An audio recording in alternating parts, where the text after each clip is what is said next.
Bonjour à tous. Pour ceux qui n'étaient pas là ou qui n'ont pas bien compris, je vais refaire une fois le processus de l'algorithme de Dijkstra. Alors sur un graphe, il faut trouver le plus court chemin en temps avec les temps qui sont sur les arêtes ici, hein, et les lettres, ce sont les sommets du graphe. Et on va de A vers G. Donc le point de départ, c'est A. Alors moi, ce que je fais au départ, c'est pas tout à fait... Il y a une ligne que je fais au départ. Je mets 0 sur le sommet A. Donc on voit que les sommets déjà sont classés dans l'ordre alphabétique. Et je mets des infinis partout. Voilà. Alors là, ils ont fait la ligne. Ils n'ont pas fait cette ligne-là, ils ont directement commencé par le A. Après, ça revient au même, hein. De toute façon, voilà. Vous avez le 0 là. Et ensuite, donc, vous partez. Alors, le graphe n'est pas orienté, hein, donc on peut aller de A vers D et de D vers A. Donc, il n'y a pas à se soucier du sens. Alors, pour compléter le graphe, donc, je recopie déjà à la première ligne le sommet ayant le plus faible poids. Alors, ici, hein, comme cette ligne est là, donc moi je mets A ici. Donc on voit que en fait leur ligne va être décalée par rapport à moi. Moi là, normalement le A il est sur cette ligne là, E il va être sur cette ligne là. Bon bah c'est pas gênant, hein, il y aura un décalage, il y aura juste un petit décalage. Voilà. Et donc on part de A. On part de A ici. On peut aller vers D. Donc, ici, on va se mettre à la colonne D, hein, la colonne d'arrivée, et on dit qu'on a le poids 10 en venant de A. Voilà. On va aller vers C, donc à la colonne C, on a le poids 6 en venant de A, et on peut aller vers B, et donc à la colonne B, on met qu'on a le poids 2 en venant de A. Donc on a pour moi ce qui représente la deuxième ligne de mon algorithme de Dijkstra. Ça c'est la première, ça c'est la deuxième. Voilà. Donc ce que je fais arrivé à ce moment-là, c'est que j'encadre, donc on met, pardon j'ai oublié, hein, donc ensuite on met des infinis sur les trois colonnes restantes, hein, puisque on ne peut pas joindre E, on ne peut pas joindre G et on ne peut pas joindre F. Donc il y a un poids infini pour rejoindre ces chemins, ces sommets E, F et G en partant de A. D'où les infinis. Et ensuite on va sélectionner le sommet avec le poids le plus faible. Donc ici il s'agit de 2. ZA. Donc c'est le sommet B. Voilà. Donc ici, moi, je mets B et je mets le poids ici. Voilà. Et ensuite, une fois qu'un sommet est sélectionné, on met un trait.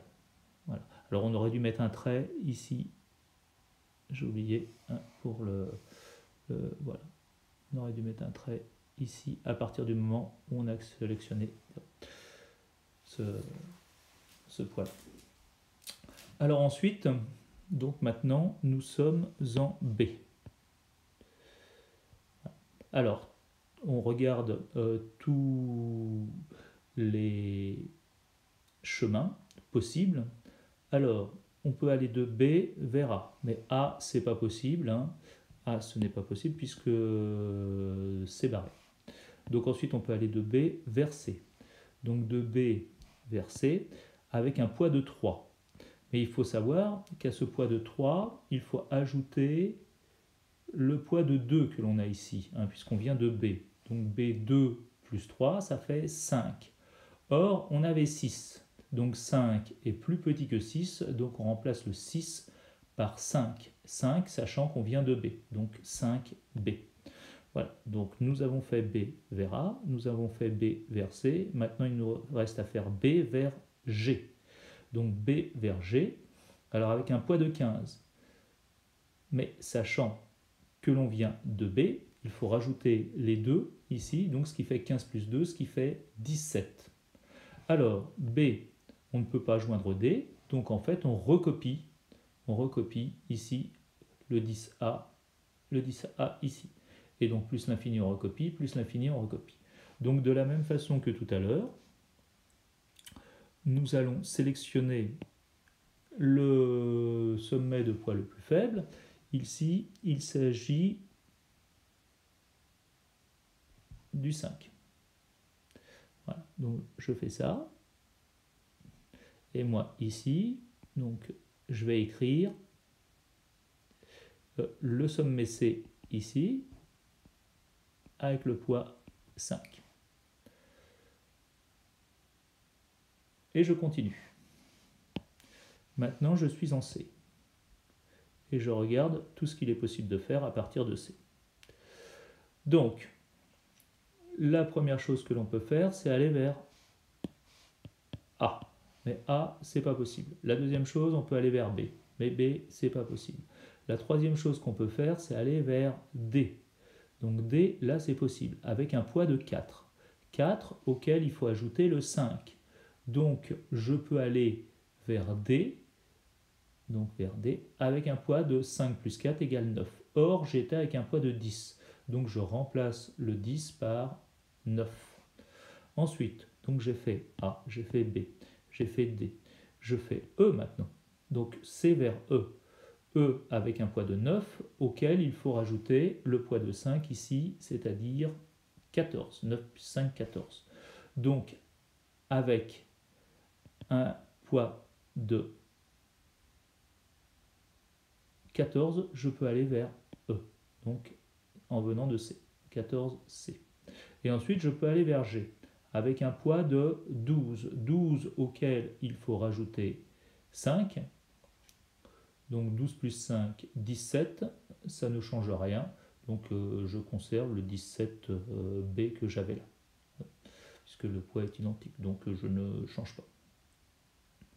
Voilà, donc j'ai terminé la ligne ici. Donc maintenant on va choisir le poids le plus faible. Le poids le plus faible, c'est le 9, ici. Donc 9, ici. Donc c'est D. Donc ici, moi je mets D avec un poids de 9. Voilà.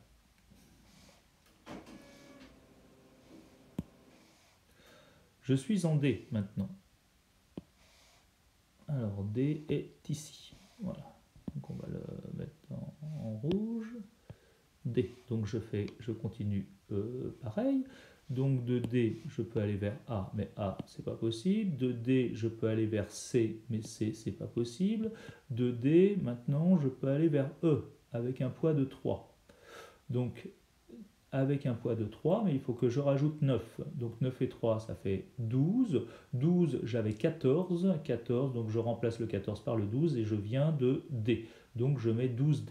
Et je recopie les deux autres, hein, puisque de toute façon, de D, je ne peux pas atteindre d'autres sommets. Donc 12D. Je vais choisir le poids le plus faible. Ici, il s'agit de 12. Voilà, ici. Donc maintenant, je mets le point E avec le coefficient 12, le poids 12. Je continue. Maintenant, je suis en E, ici. Voilà. Alors, on va écrire. On va pointer plutôt. Donc de E, je peux aller vers C. Mais C, c'est pas bon. Je peux aller vers D, mais D, c'est fermé. Je peux aller vers G avec un poids de 4. Donc 4, sachant que je viens de E avec un poids de 12. 12 et 4, ça fait 16. 16 E, je viens de E. Donc je mets 16 E. Effectivement, 16 est plus petit que 17. Donc je barre le 17 et je remplace par le 16. Et E, ensuite, je peux aller en F. C'est la première fois que je peux aller en F. Donc avec un poids de 1, mais sachant que j'ai déjà un poids de 12, donc ça fait 13 E. Je choisis le poids le plus faible, il s'agit de 13 E, et donc je viens de F.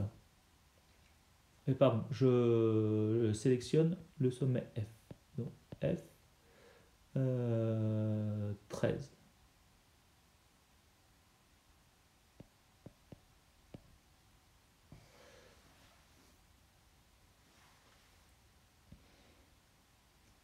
Voilà, donc la petite barre ici.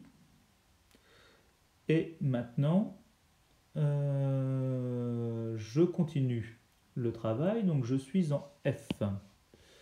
Je suis en F. Alors, en F, je peux aller en E, mais E c'est terminé. Je peux aller en G. G, il me reste encore une possibilité. Donc, à partir de F, je peux aller en G avec un poids de 4. 4.